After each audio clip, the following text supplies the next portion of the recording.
Vocation by Reverend Donald Austin, Chartiers Hill Presbyterian Church.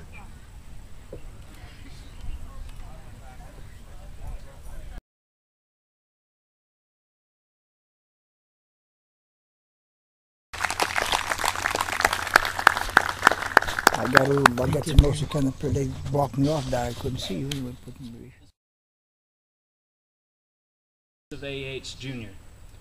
Joe Yates was a waist gunner on a B-24 Liberator on November 6, 1944, during a bombing mission to Minden, Germany.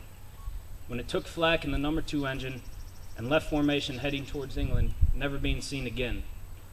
Ultimately, the plane crashed near Billerbeck, Germany, killing Joe, brother of George Yates, here with us today, Sergeants Paul Novichuk, James McLaughlin, Louis McMahon, and Albert Cole, along with Lieutenants Frank Gnarski, Walter Ford, Alton Kraft, Ralph O'Neill, and finally Albert Pempek, my great-uncle.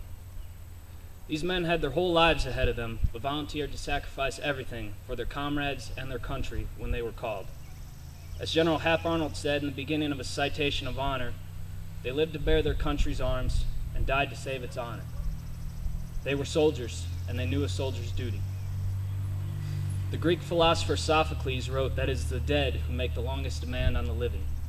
George Yates expressed this to his parents in April 1945 when Joe was still declared missing from the Philippines.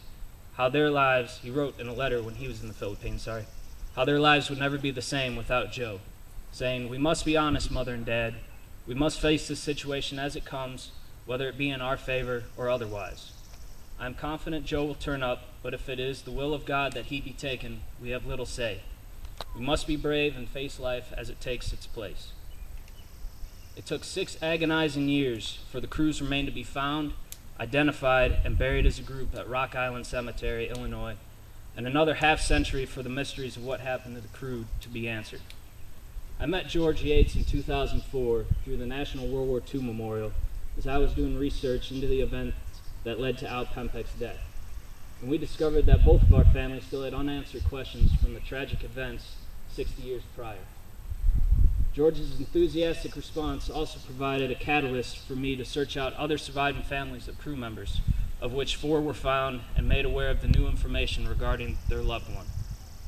Now, George is decorated with the Silver Star and Purple Heart for his service during World War II, but he will not volunteer that information easily. He knows, as most soldiers do, that the real American heroes do not tread fields of sport. They are not in politics, nor do they come home wearing their decorations on their uniform. Rather, they lie buried in military cemeteries around the world. Together, George and I embarked on a 2-year project that culminated with my senior thesis at West Point in 2006, and this memorial bench we dedicate today.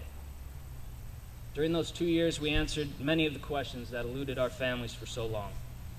We now know that the plane was hit and left formation. It struggled to remain in the air for about 20 minutes. The crew decided to ride the plane in. Unfortunately, a combination of oxygen, fuel, ammunition, and a hung bomb caused a catastrophic explosion shortly after the plane landed in a farm field. German civilians took the remains of the crew and buried them in a local cemetery. When the Army finally located the remains in 1947, the remains had become intermingled. After 2 years of trying to identify the remains and only succeeding with 1 set, the Army determined that the remains would have to be buried as a group.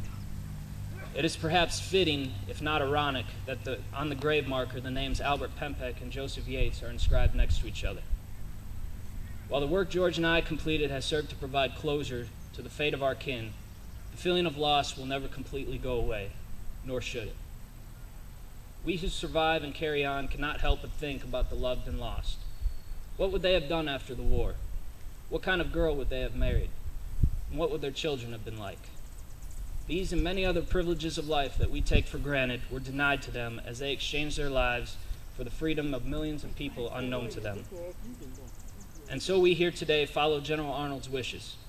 We pay them homage, revere in their memory, and most importantly, in solemn pride, rededicate ourselves to the fulfillment of the task for which they so gallantly placed their lives on the altar of man's freedom.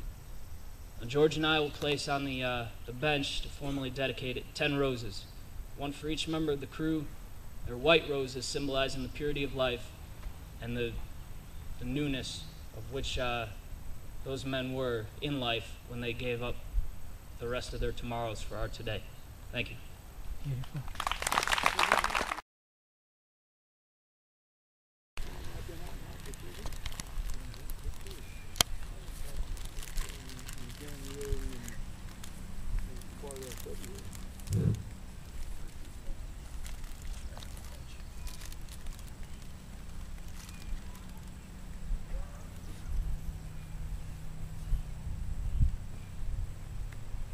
Everybody at attention.